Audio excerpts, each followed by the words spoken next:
రెండు విషయాలు మనం చేయాలి మన జీవితంలో జయం రావాలంటే, రెండు విషయాలు మనం చేయాలి మన జీవితంలో మనం బాగుపడాలంటే, రెండు విషయాలు మనం చేయాలి దేవుడు మన తోడు ఉండాలంటే, రెండు ముఖ్యమైన విషయంలో మన జీవితంలో మనం రుజువుపరచాలి దేవుని పక్షాన మనం ఉన్నామంటే. ఆ రెండు విషయాలు ఏంటో ఈరోజు జాగ్రత్తగా వినండి. ఈ రెండు విషయాలు మాత్రం తెలుసుకుంటే చాలు మీ జీవితం ఆశీర్వదించబడుతుందండి. మీ జీవితంలో జయం ఉంటుందండి. మీ జీవితంలో చేయలేని కార్యము ఓడించలేని శత్రువు అంటే ఎవరు ఉండరు. ఏంటి ఆ రెండు విషయాలు అంటే చెప్పండి. మీ పూర్ణ హృదయముతో యెహోవా యొద్దకు మీరు మళ్ళుకొని ఎడల, యెహోవా యొద్దకి మళ్ళుకోండి. దాని తర్వాత అన్య దేవతలను అష్టారోతు దేవతలను మీ మధ్య నుండి తీసివేసి పట్టుదల కలిగి యెహోవా తట్టు మీ హృదయములను త్రిప్పి ఆయనను సేవించుడి. రెండే మాట్లాడండి. ఇంగ్లీష్ బైబిల్ చక్కగా ఉంటుంది. Commit your self. మిమ్మల్ని మీరు సమర్పించుకోండి.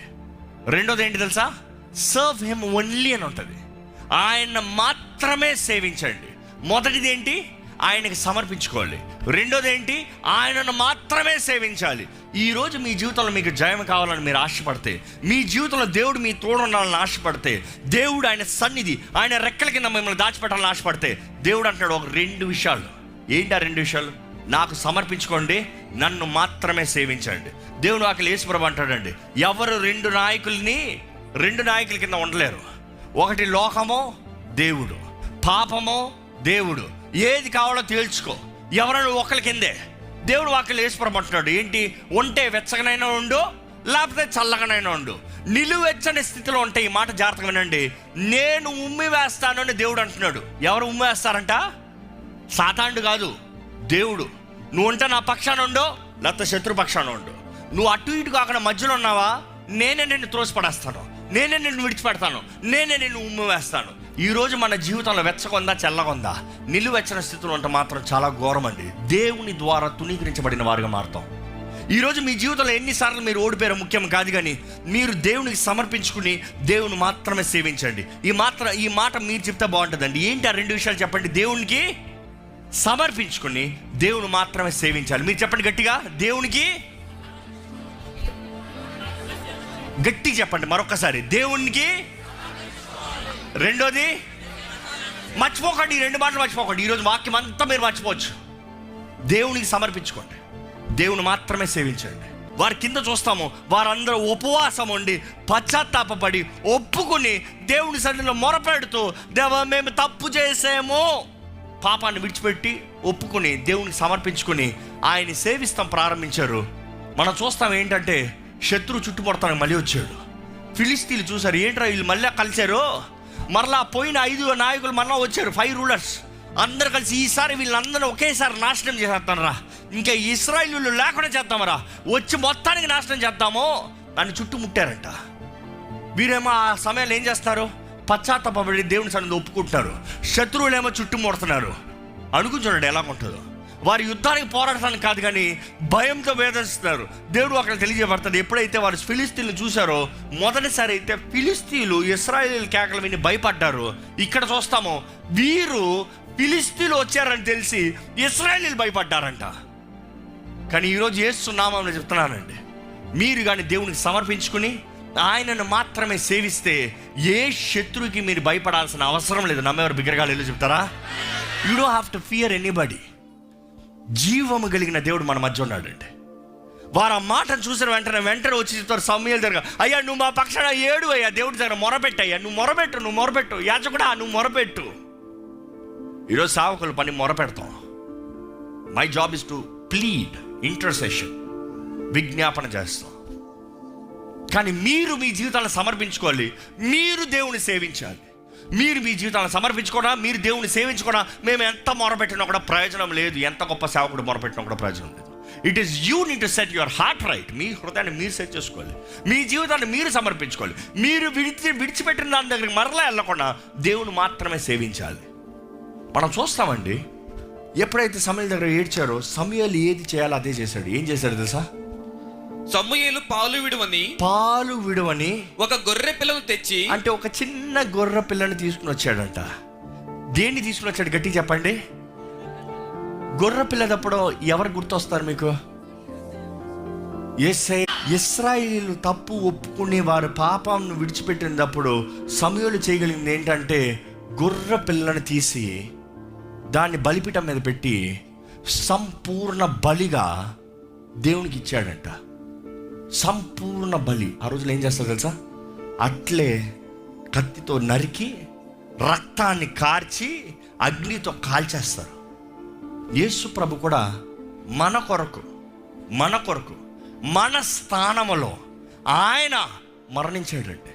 మనకు రావాల్సిన శిక్ష అంతా ఆయన మోసాడు. మనకు రావాల్సిన నిందంతా ఆయన మీద మోపబడింది. మనకు రావాల్సిన సమాధానం నిమిత్తమై ఆయన కొట్టబడ్డాడు, ఆయన నలగొట్టబడ్డాడు. ఆయన రక్తం ద్వారంగా మనకి విమోచన, మన పాపములు కడగబడ్డాయి. యేసు ప్రభు చేసింది అదే, బలి. అదే సమయంలో దేవుని కోపము, దేవుని ఉగ్రత అంతా యేసు ప్రభు మీద మోపబడింది. ఆయన దేవుని అగ్ని చేత కాల్చబడ్డాడు. హీ వాజ్ బర్న్ట్ ఆఫరింగ్, సర్వాంగ బలి. మనం చూస్తాం ఏంటంటే, ఎప్పుడైతే, ఈ మాట జాగ్రత్తగా వినండి, సమూయేలు ఎప్పుడైతే దేవునికి అంగీకారమైన ఆ గొర్రె పిల్లని తీసి ఆ బలిపీఠం మీద సర్వాంగ బలి ఇచ్చాడో, దేవుని వాక్యంలో ఒకే మాట రాయబడి ఉంటుంది. ఏంటి తెలుసా? ఆ ఒక్క మాటతో చరిత్ర తారుమారైంది. మరలా ఏంటి తెలుసా? దేవుడు జవాబిచ్చాడంట, దేవుడు ఆలకించాడంట, దేవుడు గాడ్ ఆన్సర్డ్ హిమ్. అంతే, ఓవర్. దేవుడు కానీ ఈరోజు మీరు హృదయ శుద్ధితో, పరిశుద్ధతతో మీరు ఆయనకు సమర్పించుకుని ఆయన్ని సేవిస్తూ పశ్చాత్తాపడి పాత వాటిని విడిచి, పాపాన్ని విడిచి దేవాని క్రీస్తు రక్తంలో మీరు కడగబడితే దేవుడు అంటాడు, డన్, అయిపోయింది. అంతవరకు అన్ని వేల మంది ఇశ్రాయేలీయులు మరణిస్తున్నా కూడా దేవుడు మౌనంగా ఉన్నాడు. కానీ ఎప్పుడైతే మరలా వారు దేవుని సన్నిధిలో పశ్చాత్తాపడి దేవుని పాదాలు పట్టుకున్నాడు, దేవుడు అన్నాడు, గేమ్ ఓవర్. ఒకవైపు శత్రువు కుమ్ముకుడు వస్తున్నాడు, 5 రాజులు కలిసి వస్తారు, ఈసారి నాశనం చేద్దాం రా, ఒకేసారి ఊడ్చిపడద్దాం ఇశ్రాయేలీయులని. దేవుడు అన్నాడు, నా నిబంధన మరలా రిస్టోర్ అయింది, నేను నా బిడ్డలకి చేసిన వాగ్దానం మరలా రిస్టోర్ అయింది. వారు పశ్చాత్తాపడి వారు రక్తాన్ని చిందించి నాకు అంగీకారమైన బలి నాకు ఇచ్చారు కాబట్టి నేను వారికి ఇచ్చిన మాటను నెరవేరుస్తాను. ఇశ్రాయేలీయుల వైపు ఫిలిష్తీయులు పరిగెత్తుకుని వస్తూ ఉంటే, వీరు ఇంకా బలి ఇస్తూ ఉంటే, ఇంకా ధూపం పరలోకానికి వెళ్తూ ఉంటే శత్రువుల మీదకి వచ్చారంట. దేవుడు ఏం చేశాడు తెలుసా? వాక్యంలో ముందు చెప్పాను, దేవుడు అనేకసార్లు మాట్లాడినప్పుడు ఉరిమినట్లుగా ఉంటుంది. ఇశ్రాయేలుతో మాట్లాడేటప్పుడు ఉరిమినట్టుగా ఉంటుంది. నూతన నిబంధనలు కూడా చూస్తాను, తండ్రి అయిన దేవుడు, ఈయన నా ప్రియ కుమారుడు, ఈయన యందు నేను ఆనందిస్తున్నాను అన్నప్పుడు అనేక మంది అనుకున్నారు దేవుడు ఏదో ఉరిమింది అనుకున్నారు. మామూలుగా ఉరుముతాం వేరు, దేవుడు ఇక్కడ ఉరుము ఏంటి తెలుసా? నేను అనుకుంటాను, ఆ దీపం పైకి వెళ్తా ఉంటే దేవునికి ఇంపైన సువాసనగా బలి వస్తా ఉంటే, నాకు ఇష్టమైన యాజకుడు, నాకు ఇష్టమైన బలి, నా ప్రజలంతా నా దగ్గరకు వస్తున్నారు, మరలా నా బిడ్డలు, మరలా నా సొత్తు శత్రువు వస్తే దేవుడు ఏమన్నారు తెలుసా? ఆగడ్రా, పోడ్రా, గెట్ లాస్ట్. అంతే, నేను అదే అనుకుంటా, పోడ్రా అని అంటాడు దేవుడు. అక్కడ ఉరిమిందంట, ఉరుములకి వీరు తారుమారయ్యారంట. అక్కడ ఉరుములకి వీరు పరిగెడతాం ప్రారంభించారంట. అక్కడ ఉరుములకి అయ్యో దేవుడే దిగి వస్తున్నాడు రా అనుకున్నారంట. ఇశ్రాయేలీయులు పోరాడాల్సిన అవసరం రాలే, వారు భయంతో వెనకాల ఉన్నారు. కానీ దేవుడు అన్నాడు, నువ్వు నా పక్షాన ఉంటే, నువ్వు నా రెక్కల కింద ఉంటే, నువ్వు నా చాటున ఉంటే, నేను నీ దేవుణ్ణి ఉంటాను, నేను నీ రాజునై ఉంటాను, నేను నిన్ను కాపాడుతాను, నిన్ను పోషిస్తాను, నిన్ను సంరక్షిస్తాను. నీకు విరోధంగా రూపించబడిన ఏ ఆయుధమో వర్ధిల్లదో. మనం చూస్తామండి, ఎప్పుడైతే ఆరు విరోధంగా వచ్చింది అప్పుడు దేవుడు ఉరిమిన వెంటనే ఇశ్రాయేలీయులకి ధైర్యం వచ్చిందంట.